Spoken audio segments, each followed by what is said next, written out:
بسم اللہ الرحمن الرحیم الحمدللہ رب العالمین والصلاة والسلام علی اشرف الانبیاء والمرسلین اما بعد فاستعیذ باللہ من الشیطان الرجیم بسم اللہ الرحمن الرحیم السلام علیکم ورحمۃ اللہ وبرکاتہ۔ عزیز طلبہ کرام، امید کرتا ہوں احباب خیر سے ہوں گے۔ انشاءاللہ آج ہم تفسیر جلالین کے درس نمبر 235 میں سپارہ نمبر 19 سے سورہ فرقان کی منتخب کردہ آیات 35 سے لے کر 37 تک پڑھنے کی سعادت حاصل کریں گے، جن میں کلام باری تعالیٰ و کلام مفسر کا ترجمہ ہوگا۔ کلام مفسر کی تشریح و توضیح کی جائے گی، مفسر کریم کی تفسیری اغراض کو ذکر کرنے کی سعادت حاصل کریں گے۔ تو آئیے طلبہ کرام بلا تاخیر بڑھتے ہیں اپنے آج کے درس کی طرف۔ بسم اللہ الرحمن الرحیم۔ رب تعالیٰ نے ارشاد فرمایا وَلَقَدْ آتَيْنَا مُوسَى الْكِتَابَ وَجَعَلْنَا مَعَهُ أَخَاهُ هَارُونَ وَزِيرًا، اور بلا شبہ ہم نے موسیٰ کو کتاب یعنی تورات عطا کی اور اس کے ساتھ اس کے بھائی ہارون کو وزیر یعنی معین بنا دیا۔ فَقُلْنَا اذْهَبَا إِلَى الْقَوْمِ الَّذِينَ كَذَّبُوا بِآيَاتِنَا أَيَ الْقَبْضِ، اور ہم نے دونوں کو حکم دیا کہ ان لوگوں کے پاس جاؤ جنہوں نے ہماری دلیلوں کو جھٹلایا ہے، یعنی قبطیوں کی طرف جو کہ فرعون اور اس کی قوم ہے۔ فَذَهَبَا إِلَيْهِمْ بِالرِّسَالَةِ فَكَذَّبُوهُمَا، پس دونوں یعنی موسیٰ اور ہارون پیغام لے کر ان کے پاس گئے، مگر ان لوگوں نے ان دونوں کو بھی جھٹلا دیا۔ فَدَمَّرْنَاهُمْ تَدْمِيرًا، ہم نے ان کو تہس نہس کر دیا یعنی پوری طرح ہلاک کر دیا۔ وَاذْكُرْ قَوْمَ نُوحٍ لَمَّا كَذَّبُوا الرُّسُلَ، اور قوم نوح کا تذکرہ کیجئے جب کہ انہوں نے تمام رسولوں کی تکذیب کی۔ نوح علیہ السلام کی تکذیب کر کے نوح علیہ السلام کے ان کے درمیان زمانہ دراز تک قیام کرنے کی وجہ سے گویا حضرت نوح علیہ السلام کئی رسول تھے، یعنی بمنزل کئی رسول تھے، یا اس لیے رسول جمع کا صیغہ استعمال کیا کہ حضرت نوح کی تکذیب گویا باقی رسولوں کی تکذیب ہے، اس لیے کہ توحید کے لانے میں سب مشرک ہیں۔ اغرقناہم، تو ہم نے ان کو غرق کر دیا اور بعد کے لوگوں کے لیے آیتن وَأَعْتَدْنَا لِلظَّالِمِينَ عَذَابًا عَلِيمًا، عبرت بنا دیا، اور ظالموں کے لیے ہم نے آخرت میں دردناک عذاب تیار کر رکھا ہے، یعنی تکلیف دہ عذاب، اس عذاب کے علاوہ جو دنیا میں ان پر نازل ہوگا۔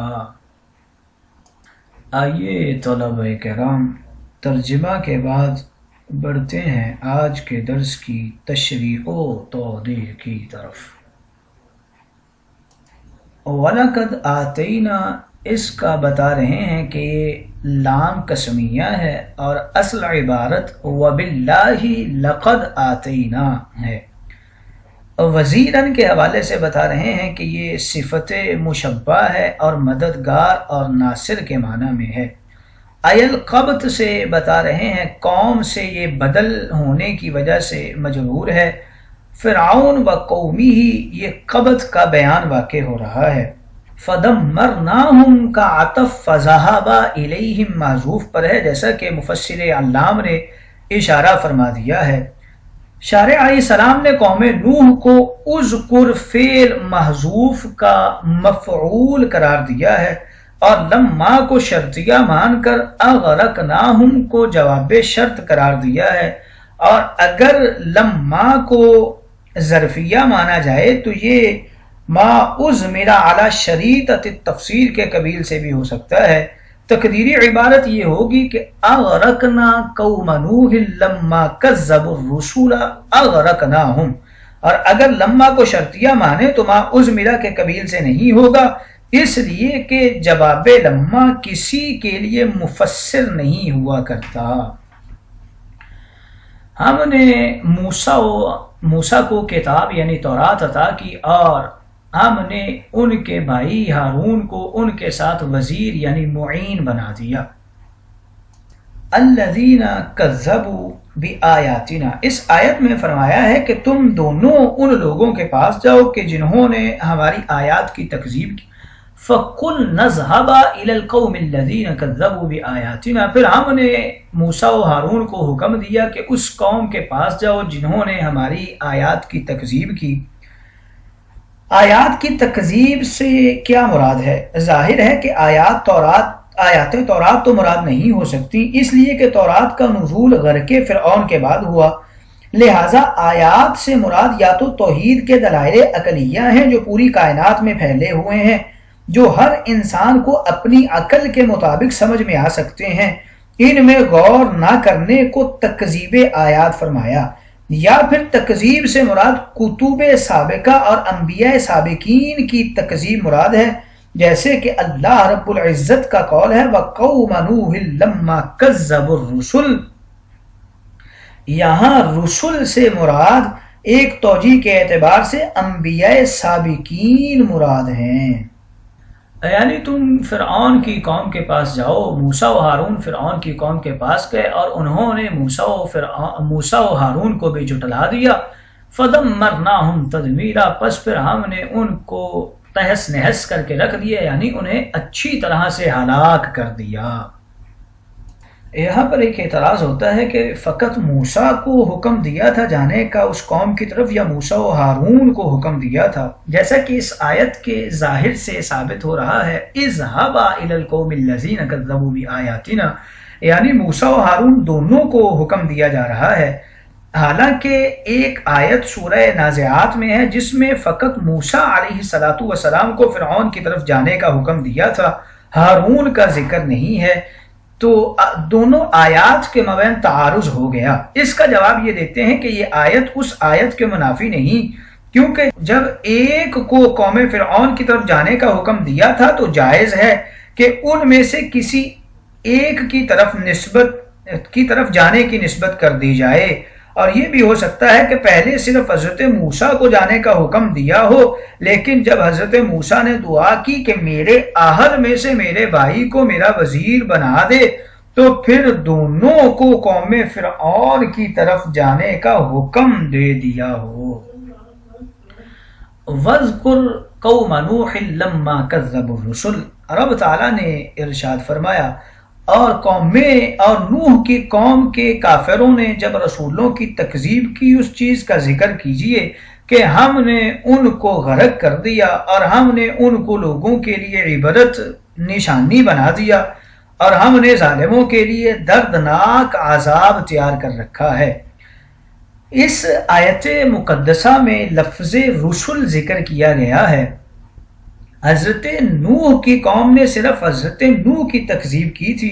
پھر کیوں فرمایا کہ انہوں نے رسولوں کی تکذیب کر دی؟ تو اس کا جواب کچھ یوں دیتے ہیں کہ حضرت نوح کی قوم نے کافروں نے رسولوں کی تکذیب کی۔ آیت میں فرمایا جا رہا ہے کہ نوح کی قوم کے کافروں نے رسولوں کی تکذیب کی، حالانکہ حضرت نوح کی قوم نے تو صرف حضرت نوح کی تکذیب کی تھی، کیونکہ اس وقت میں حضرت نوح کے سوا اور کوئی رسول تھا ہی نہیں، اور اللہ تعالیٰ نے حضرت نوح کو توحید، رسالت، قیامت، مرنے کے بعد اٹھنے، جزا اور سزا اور باقی ان تمام احکام شرعیہ کی تعلیم اور تبلیغ کے لیے بھیجا تھا، جن کی تعلیم اور تبلیغ کے لیے ان کے بعد تمام رسولوں کو بھیجا گیا۔ لہٰذا نوح کی تکذیب دراصل ان کے بعد آنے والے تمام رسولوں کی تکذیب تھی،